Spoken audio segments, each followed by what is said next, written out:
Welcome back to Senior Moments. Today I am delighted to have with us Heather Stickney.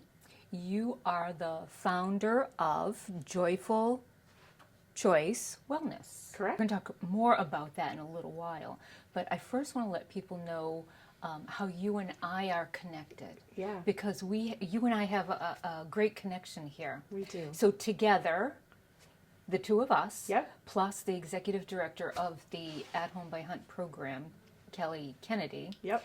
we started a support group here called Aging Gracefully. Yes. Do you want to tell us a little bit about that? It is a beautiful group that we talk about the rawness of aging and the things that come up and the loss that happens, but also the beauty of aging and how to fill your days with things that maybe you didn't have time for when you were younger, or how to replace some of the loss. And I'm always fascinated by the conversations, and the connections in the group are just so beautiful. It's interesting because if you stop and think about it, throughout our entire lives from birth, we experience life changes. Mm-hmm. And we know how to adapt for the most part, and we know, we're going to leave childhood and go on to, being a teenager. So we instinctively know how to replace what we've lost with the next phase and stages of life. But for some reason, when you get to a certain age, what we call seniors, there seems to be like a little bit of more focus on what we've lost and not enough of what replaces this now. So in the group, we kind of get down to the bare bones of that. Yeah, for sure. And find out, why do we feel that way and how can we get over it? It's a safe place to talk about things that have us worried, scared. Yeah, the things that keep us up at night, right? Yes. Yeah. So it's a great group, and we've been running for about a year now. Yeah. Which is exciting. I know. Yeah, and the group is going really strong. Yeah, and it feels really well received by the community. It is, yes. Yeah. And the bonds that seem to come out of that group too, like there were friendships already, you could tell, but that it just feels like it's deepening those bonds among the community members. And because we're talking about deeper things, and it's safe to talk about them. It's okay. It's an okay place to talk about the things that we're not supposed to talk about. Right. So it's just been a great group. In addition to that, you are now coming into Hunt community to provide some services. Yes. And I wanted to talk about that because I think that that's really fascinating. Yeah. So you're a body worker. Mm-hmm. Yes. Can you tell me what is that? Yeah, so classically trained in a lot of massage techniques and energetics. So I weave those together to be able to give someone a traditional relaxation massage, but it also incorporates aromatherapy. I use hot stones. It's really a very relaxing physical, but also emotional and spiritual experience for people as they really get to just relax their whole being. And aromatherapy has an actual physiological effect on the mind and body. It does. And people think, oh, that's nice, I can smell lilacs or whatever the aroma is. But it actually is releasing chemicals. Yes. In the brain. And then hot stones, that has a similar reaction. Yes. Yeah, so the combination of the two together is really powerful and potent. So I use some products that help the muscles actually to continue to relax after the treatment, because they continue to penetrate into the skin, and the skin is the largest organ, right? So one of the other reasons why the aromatherapy is also very, very, can be very helpful, because it also activates the body in certain ways and triggers certain healing aspects. Yeah, it's very exciting. And you're also a Reiki practitioner. Can you explain for people that don't know? People have probably heard the word Reiki, but what exactly is Reiki? Yeah, so it's essentially like co-regulation. It is one of the ways to look at it. So when we simply sit with each other and we are in each other's presence, there's something that happens physiologically in the body called co-regulation, where, like, let's say your nervous system, maybe you just had something really intense happen, or you got some really intense news and your nervous system is very activated, and you come and sit with me, and I know this potentially about you, and I know that this is something that's happened for you, and we sit, and my nervous system is in a calm state or dorsal state. So that just allows your body, your nervous system to start to calm down. So that's a part of what Reiki is. Reiki is also energy work. So for me, the way that I feel about it is that I am really just a conduit for the person's body to receive what they need to receive. That was how my teacher taught me. And Reiki isn't not like massage, because you don't actually touch. Correct. So it's not hands-on. It's not physical touch. It is essentially hands-over.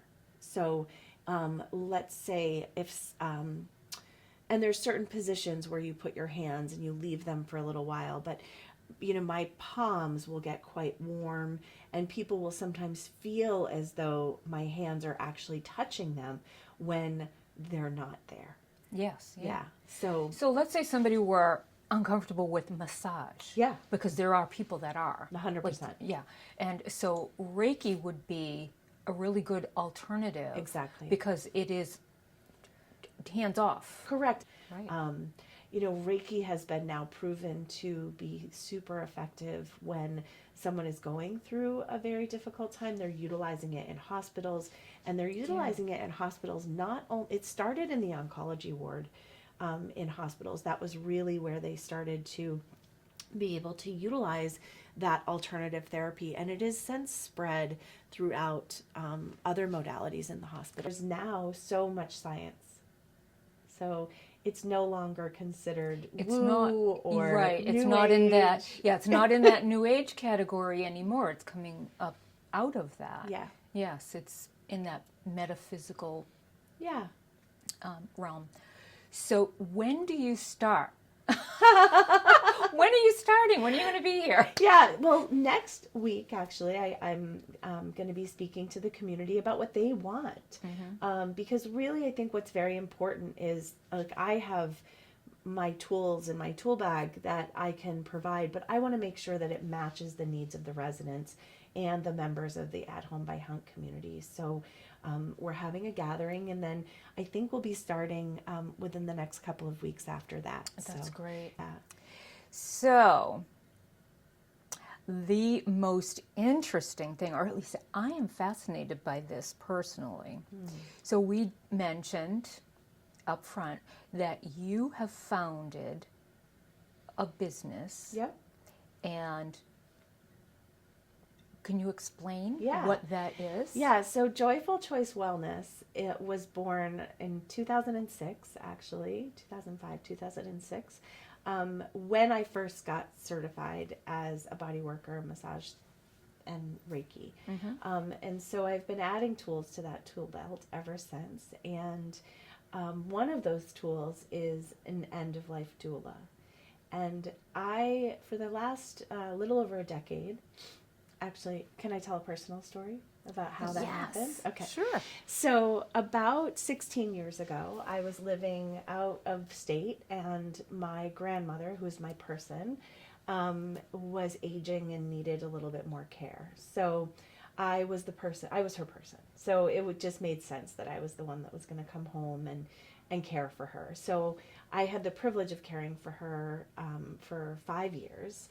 And through that time, we really got a chance to talk a lot about her legacy, what her wishes were, and how she wanted to, like, what she wanted when she wasn't able to speak for herself anymore. And at that time, I didn't know that I was like an end of life doula in training. I really didn't. Right. But I had become a hospice volunteer when I was 17. So end of life has always been something, that chapter of life has always been something that has been really close to my heart.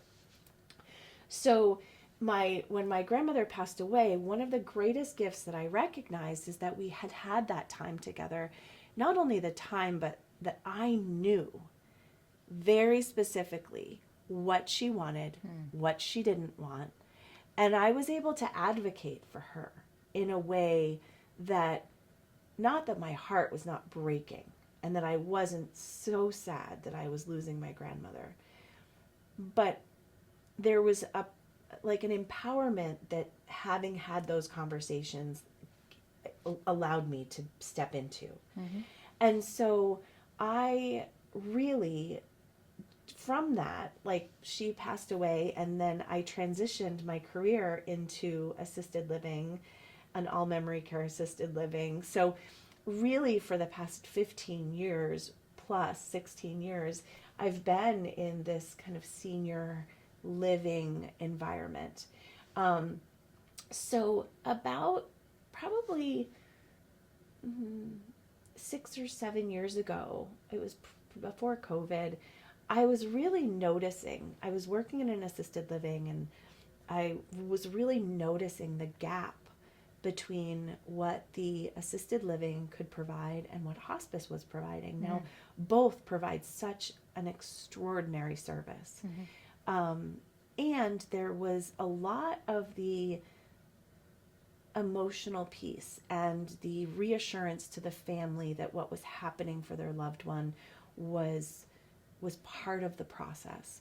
And so I recognized that gap, and I was talking to some friends, and they were like, well, you really should look into becoming an end-of-life doula. And I was like, an end-of-life doula? Like, I've helped babies come into the world, but I haven't really, I hadn't known that was really a popular thing. So I did some research, and I landed in a program, and I just find that for me, it does model the birth structure, the birth doula structure, where, ideally someone is aging and they might either just be planning, or they have been given a life-limiting illness or diagnoses, and they want to talk to someone about, it's funny because a lot of times we talk about some of the same things we talk about in the group. Yes. What am I losing? Yes. What is going to happen to my family? What's keeping me up at night? Like, a lot of those same things is what we initially talk about. So, and then we weave in what do I want when I can't speak for myself? What do I want when I can't say, that I want this person in the room, or I want this kind of music, or I want mango ice chips, so we really look at life review, and then also very practical things. So do I have all my affairs in order? Do I have the documents that I need? Is everything in writing? And you do an end-of-life doula will take care of those details according to the person's wishes. Yeah. But also act in the same way that hospice does. There's a lot of variation that can happen that's really customized for the person. An end-of-life doula will stay with the family. Yeah. Yes. And I continue to have relationships with those family members. And again, it's based on their direction, right?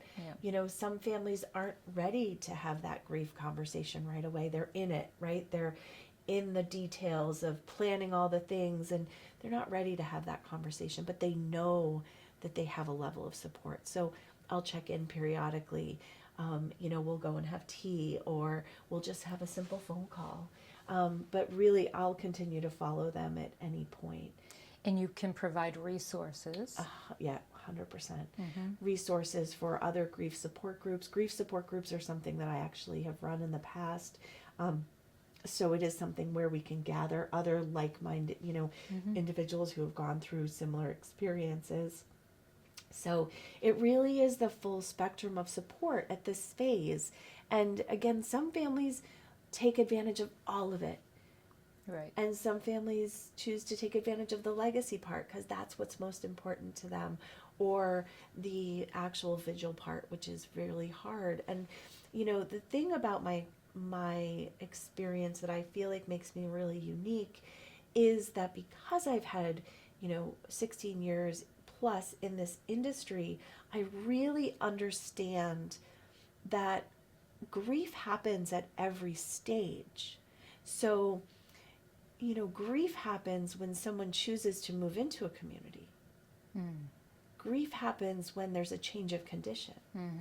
Grief happens if there is cognitive impairment and someone is at a baseline and then they have a change of baseline. It's important to talk about it. That's why we wanted to provide a venue for people to be able to talk about all of those life changes. So that's also, I think, the unique part of my unique signature is really being able to support families in all of those transitions. So I have to say that it is really courageous of you, because our culture does not want to talk about it. We hide it away. Right. We're not supposed to talk about it. We're not supposed to see it. We're supposed to pretend it doesn't exist. And it does not allow a person to just have a real honest conversation about it. But here you come and you're offering a service that's probably not, well received generally until somebody needs you, right? 100%. Yeah, I think it's going to be a growing field.